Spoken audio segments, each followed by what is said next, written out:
নমস্কার বন্ধুরা, আজ বানাচ্ছি 10 থেকে 15 মিনিটে সুজির খিচুড়ি, যা বাচ্চা থেকে বড় প্রত্যেকেই খেতে পারবে এবং স্বাদে আর গন্ধে হবে অতুলনীয়।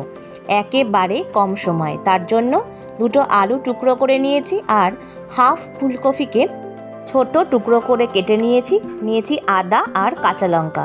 এবার কড়াই গরম করে ছোট বাটির 1 বাটি সুজি নিয়ে সেটাকে ভাজতে দেব।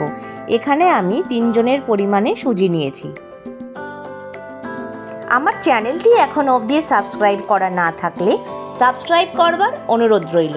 সুজিটাকে হালকা নাড়াচাড়া করে আমরা ভেজে তুলে নেব। বেশি কালার যেন চেঞ্জ না হয় সেই দিকে খেয়াল রাখতে হবে। এই পর্যায়ে সুজিটাকে আমরা নাবিয়ে নিয়ে দিয়ে দিচ্ছি সেই বাটির মাপেই 1 বাটি মুগ ডাল। এখানে বড় দানার মুগ ডাল ব্যবহার করেছি, তোমরা ছোট দানার মুগ ডালও ব্যবহার করতে পারো। এটাকে হালকা নাড়াচাড়া করে প্রেসার কুকারে সেদ্ধ করতে বসিয়ে দেব। এই রেসিপিটা বাচ্চা থেকে বড় প্রত্যেকেই খেতে পারবে এবং নিরামিষ দিনের জন্য এটা কিন্তু একদম জমজমাট রেসিপি। করতেও ভীষণ কম সময় লাগে আর কম উপকরণে এটা দুর্দান্ত স্বাদ হয়। একবার অন্তত বানিয়ে দেখো, তারপর কমেন্ট বক্সে জানিও তোমাদের কেমন লাগলো। যারা এই ভিডিওটা ফেসবুক থেকে দেখছেন তারা আমার পেজটাতে ফলো করে আমার পাশে থাকবেন। দেখো, এখানে মুগ ডালটা ভাজা হয়ে গেছে। একটা প্রেসার কুকারের মধ্যে এটা নিয়ে হাফ চামচ লবণ দিয়ে এটাকে আমি সেদ্ধ করতে দেব। যতক্ষণ সেদ্ধ হবে ততক্ষণ কড়াইতে আমি দিয়ে দিলাম 4 চামচ পরিমাণ সাদা তেল। আজকে রান্নাটা কিন্তু সাদা তেলেই হবে।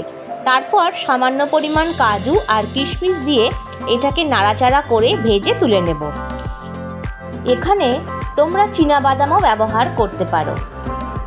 ভাজা হয়ে গেলে এটাকে তুলে নিয়ে তারপরে এর মধ্যেই ফোড়নে দিতে হবে হাফ চামচ পরিমাণ গোটা জিরে আর দেব 2টো তেজপাতা, দিচ্ছি 2টো শুকনো লঙ্কা। তারপরে ফোড়নটাকে ভালো করে নাড়াচাড়া করে ভেজে নেব, যাতে সুন্দর করে লঙ্কাগুলো ভাজা হয় সেদিকে খেয়াল করবেন। ভাজা হয়ে গেলে আলুগুলো আমি দিয়ে দিচ্ছি। চাইলে এখানে আপনারা অনেক সবজি ব্যবহার করতে পারেন, কিন্তু আমি এখানে শুধু আলু আর ফুলকপি ব্যবহার করেছি। দিয়ে দিলাম 1 চামচ পরিমাণে লবণ। তারপর আলুটাকে হালকা ভাজা করে নরম করে নেব। যখন নরম হয়ে যাবে তখন ফুলকপিগুলোকে একে একে আমরা দিয়ে দিচ্ছি। তারপরে নাড়াচাড়া করে ফুলকপিটাকেও একটু ভাজা করে নিতে হবে।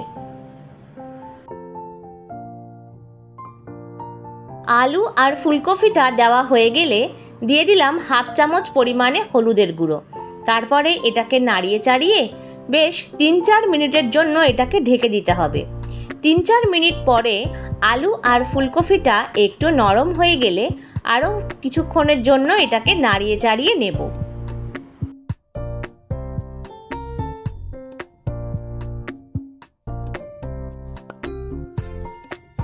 বেশ সুন্দর করে ভাজা হয়ে গেলে আদা আর কাঁচা লঙ্কার পেস্টটা দিয়ে নাড়িয়ে চাড়িয়ে সুন্দর করে নিতে হবে, যাতে আদার কাঁচা গন্ধটা চলে যায় সেটা খেয়াল করবেন। তারপরে দিয়ে দিচ্ছি 1 চামচ পরিমাণে ভাজা জিরের গুঁড়ো। এটাকে দিয়ে নাড়িয়ে চাড়িয়ে নেব। এর মধ্যে কিন্তু আর কোনো মশলা পড়বে না। তারপর ভাজা হয়ে গেলে যে সুজিটা আমরা শুকনো খোলায় ভেজে রেখেছিলাম সেটাকে আমরা দিয়ে ভালো করে তরকারির সঙ্গে মিশিয়ে নাড়িয়ে চাড়িয়ে নেব, যাতে সুন্দর করে সুজিটা ভালো করে আলু আর ফুলকপির মধ্যে মিশে যায় সেটা কিন্তু খেয়াল রাখবেন। সুন্দর করে ভাজা হয়ে গেলে এর মধ্যে দিয়ে দিলাম মুগ ডাল সেদ্ধটা। তারপর দিয়ে দিলাম বেশ কিছুটা পরিমাণ জল। এই পর্যায়ে কিন্তু গরম জল দিলেই ভালো হয়। আর জল দেওয়ার সঙ্গে সঙ্গেই একটা খুন্তির সাহায্যে দেখুন ভালো করে আমি নাড়িয়ে দিচ্ছি, কেননা সুজি দেওয়ার ক্ষেত্রে তলায় লেগে যাওয়ার সম্ভাবনা থাকে, তাই সঙ্গে সঙ্গে খুন্তি দিয়ে নাড়িয়ে দিতে হবে। 4-5 মিনিট পরে ঢাকনা সরিয়ে আরও একবার নাড়িয়ে চাড়িয়ে দিতে হবে, যেন তলায় একেবারেই না লাগে। সেদিকে কিন্তু অবশ্যই খেয়াল করবেন। বেশ ফুটে উঠলে পরে দিয়ে দিচ্ছি 3 চামচ পরিমাণে চিনি। তারপরে ভালো করে নাড়িয়ে চাড়িয়ে নেব। একটু পাতলা করে নামাচ্ছি, কারণ সুজি থাকলে পরে জলটা কিন্তু পরে একেবারেই টেনে যায়।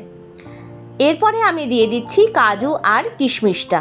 সুন্দর করে নাড়িয়ে চাড়িয়ে নেব যাতে ভালো করে কাজু কিশমিশটা সুন্দর করে মিশে যায়। দেখুন এতটা কিন্তু পাতলা করেই নামাতে হবে, কেননা পরে এটা একেবারেই জলটা টেনে যাবে। এবার আমি দিচ্ছি 2 চামচ পরিমাণে ঘি। এখানে ঘিয়ের পরিমাণটা একটু বেশি হবে, তাহলে এর টেস্ট দুর্দান্ত হবে।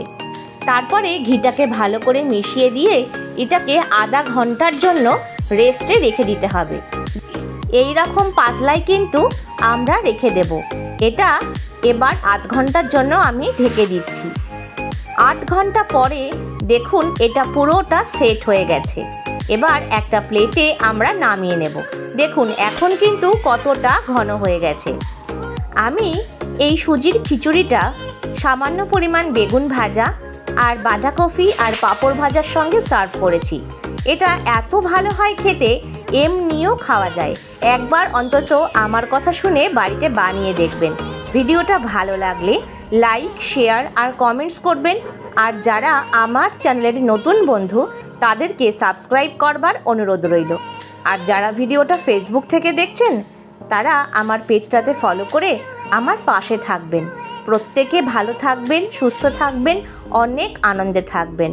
আমি পিয়ালি আসছি পরের নতুন আরও একটা ভিডিও নিয়ে। আর এতক্ষণ ভিডিওটা দেখার জন্য অসংখ্য ধন্যবাদ।